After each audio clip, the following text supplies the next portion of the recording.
Hi, and welcome to the Wednesday Word. This is called the Christmas Invitation. It was the biggest night of the year in a little town called Cornwall.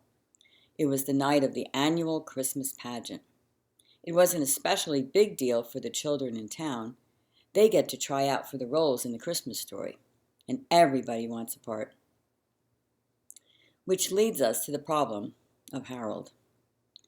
Harold really wanted to be in the play, but he was kind of a shy and quiet boy. The directors were worried. They knew Harold would be crushed if he didn't have a part, but they were afraid he might mess up the town's magic moment. Finally, they decided to cast Harold as the innkeeper, the one who turns Mary and Joseph away the night Jesus was born. Now, he had only one line: "I'm sorry, we have no room." Well, no one could imagine what that one line was going to do to everyone's Christmas. The night of the pageant, the church was packed. The Christmas story unfolded according to plan: angels singing, Joseph's dream, and the trip to Bethlehem. Finally, Joseph and Mary arrived at the door of the Bethlehem Inn, looking very tired. Joseph knocked on the inn door, and Harold was there to open the door. Joseph asked his question on cue: "Do you have a room for the night?" Harold froze. After a long pause, Harold mumbled his line: I'm sorry, we have no room." And with a little coaching, he shut the door. The directors heaved a sigh of relief, prematurely. As Mary and Joseph disappeared into the night, the set started shaking again, and the door opened. Harold was back.